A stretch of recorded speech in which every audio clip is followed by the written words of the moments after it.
आपका स्वागत है। मैं विवेक बिंद्रा, मोटिवेशनल स्पीकर। आज बात करूंगा सूबेदार योगेंद्र सिंह यादव के बारे में। ये सूबेदार योगेंद्र सिंह यादव 1980 में इनका जन्म हुआ था औरंगाबाद में, महाराष्ट्र के अंदर। ये टाइगर हिल पे जो सबसे क्रिटिकल लड़ाई हुई थी ना, कारगिल वॉर में, उस क्रिटिकल लड़ाई में इनका सबसे बड़ा कंट्रीब्यूशन रहा है, जिसके कारण इनको परमवीर चक्र से सम्मानित किया गया। मैं चाहता हूं पूरे देश को उनके बारे में पता चले। ये यंग लड़का उस समय सूबेदार, तब 16,500 फुट की खड़ी पहाड़ी जो बर्फ से पूरी ढकी हुई, जिसके ऊपर पाकिस्तान के बंकर, उनके आर्मी की सेना का कब्जा वहां पे ट्रूप्स का था। हमारे देश की जीत के लिए ये इतना क्रिटिकल, अगर टाइगर हिल की पहाड़ी की चोटी हमारे कब्जे में नहीं आती, हो सकता है हम कारगिल का युद्ध हार जाते। इसलिए वॉलंटियर किया।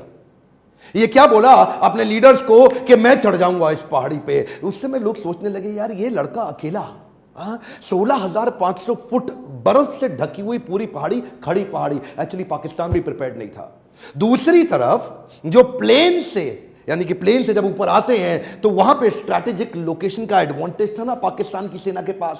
कोई नीचे से सामने आएगा तो ऐसे उड़ा देंगे उसको, लेकिन वो सोचे नहीं कि पीछे खड़ी पहाड़ी से भी कोई आ सकता है, और वहीं इसने वॉलंटियर किया, अपने साथ कुछ लोगों को लिया। दूसरी तरफ से सुबह 4 बजे कंफ्यूज करने के लिए फायरिंग हुई तो सेना का वहां ध्यान गया, लेकिन पाकिस्तान की सेना बड़ी स्मार्ट थी। उन्होंने कहा पीछे भी जाकर के देखो कि कवर करने के लिए कोई पीछे तैयारी तो नहीं है, और इसका 60 फुट बचा था योगेंद्र सिंह यादव का, कि ऊपर से पाकिस्तान की सेना को पता लगा तो उन्होंने इनके ऊपर गन फायर करनी शुरू कर दी, और एरियल गन फायर से 3 गोलियां लाके इसके कंधे के पास लगी। ये रुका नहीं, ये वही रात के समय बर्फ के बीच में अपनी मजबूत पकड़ बनाए रखा और धीरे धीरे चढ़ता रहा। रात भर धीरे धीरे चढ़ता रहा। जरूरी नहीं जो सारी रात जागता हो वो आशिकी हो सकता है अपने देश के लिए मरने मिटने वाला सिपाही हो। ऊपर चढ़ गया, और चढ़ा, ना केवल चढ़ा, उसके बाद पहला ग्रेनेड फेंक के इसने दुश्मनी बंकर को उखाड़ दिया, दूसरे ग्रेनेड से दूसरे बंकर को उखाड़ा। इतने में पीछे से सेना की हमारी दूसरी टुकड़ी आ गई इसको सपोर्ट करने के लिए। दूसरे राउंड में लड़ाई चालू हुई। 16 गोलियां लग गई इसको, और 16 गोलियां लगने के बाद पूरा शरीर छल्ली छल्ली।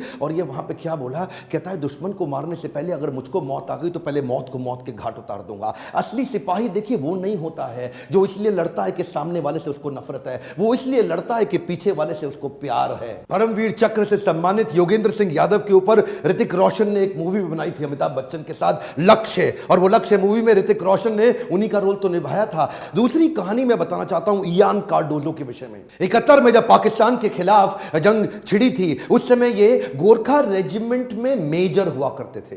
गोरखा रेजिमेंट के मेजर, दिल से बहुत साहसी, शरीर से बहुत शक्तिशाली। और जब निकल पड़े, एक दफा लैंडमाइन, एक बारूदी सुरंग फटने से इनका एक पांव फट गया। और पांव जब फटा तो उस समय इमरजेंसी में कोई मेडिकल सुविधा थी नहीं वहां पे, और मेडिकल सुविधा ना होने पे लोगों ने पूछा अब क्या करें क्या करें क्या। इन्होंने अपनी खुकरी उठाई, वो जो गोरखा रेजिमेंट की गोरखाओं की खुकरी होती है, उसे उठा करके अपना पांव अपने हाथ से खुद ही काट डाला। जो जूनियर डॉक्टर थे वो पांव नहीं काट पा रहे थे, ऑपरेट नहीं कर पा रहे थे, इन्होंने खुद काट डाला। जनरल मानिक शॉ क्या कहते हैं, कहते हैं अगर तुझे मौत से डर नहीं लगता ना, तो या तो तू झूठ बोल रहा है या तू गोरखा है। गोरखाओं के बारे में आज देश जानता है कि वो उनमें कितना करेज, कितना साहस। इनका पांव फट गया, बहरहाल बाद में को मेडिकल ट्रीटमेंट पर लकड़ी का पांव लगाया गया। तभी आर्मी के सीनियर ऑफिसर्स ने बोला अब आपको प्रमोट नहीं किया जा सकता, क्योंकि अब आप विकलांग हो चुके हैं, अब आप डिसेबल्ड हैं, अब आपका एक पांव नहीं है। लेकिन इयान कार्डोजो कहां रुकने वाले थे, वो किसकी सुनने वाले थे। लकड़ी का पांव लेकर के अपनी फिटनेस को बिल्ड करने में लग गए, और बोले कि जिसके पांव है ना दोनों, उसके साथ मेरी रेस लगवा दो, मैं उसको हरा दूंगा। और वही हुआ। वो लकड़ी का एक पांव लेकर के इतना तेज भागते कि जो बिल्कुल मेडिकली फिट है उसको भी पछाड़ देते।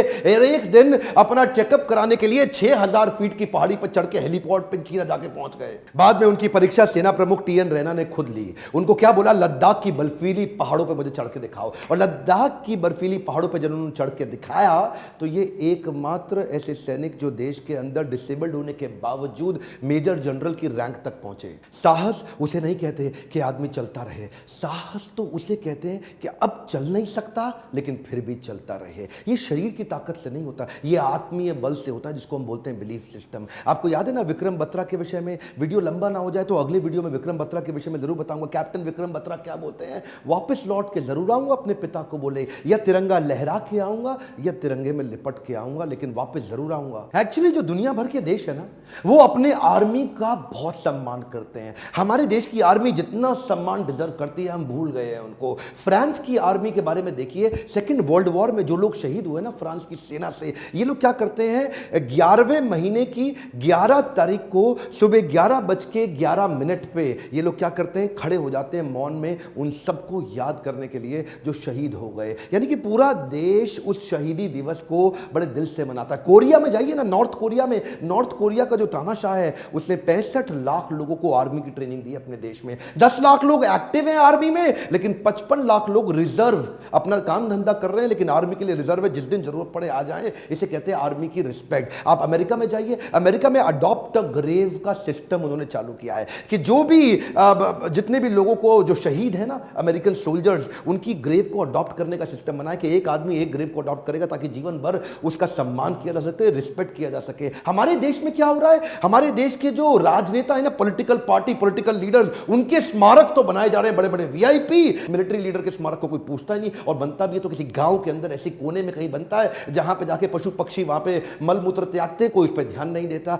मैं ये पूछना चाहता हूं, आपके बच्चे देश के पॉलिटिकल लीडर से ज्यादा सीख सकते हैं या मिलिट्री लीडर से? अगर आपको लगता है कि मिलिट्री लीडर्स का सम्मान होना चाहिए तो उनके स्मारकों को बड़ा करने के लिए आवाज उठानी चाहिए। इस वीडियो को फैला दीजिए देश में ताकि मिलिट्री लीडर्स के प्रति और सम्मान और रिस्पेक्ट बढ़ सके। अगर आप किसी आदमी को जानते हैं जो देश की सेना में काम करता है, उस तक ये वीडियो पहुंचाइए, उसका भी सेल्फ एस्टीम बढ़े। जब जब एक मिलिट्री लीडर को देखो, खड़े होकर के उत्साह से ताली बजाओ। जब भी आप किसी मिलिट्री के आदमी को देखो, मुस्कुरा के उसका स्वागत करो और उसके लिए ताली बजाओ, उत्साह बढ़ेगा उनका। थोड़ा सा समय लगाइए, व्हाट्सएप पे डाउनलोड कर सकते हैं क्या इस वीडियो को? डाउनलोड करके इसको व्हाट्सएप पे शेयर करिए। अगर आप अगला कैप्टन विक्रम बत्रा की शौर्य गाथा को सुनना चाहते हैं तो वीडियो को लाइक करके उत्साह बढ़ाइए, सब्सक्राइब करिए और करवाइए। मेरे साथ जुड़े रहने के लिए, हर बार वीडियोस को आके देखने के लिए दिल से आप सबका धन्यवाद।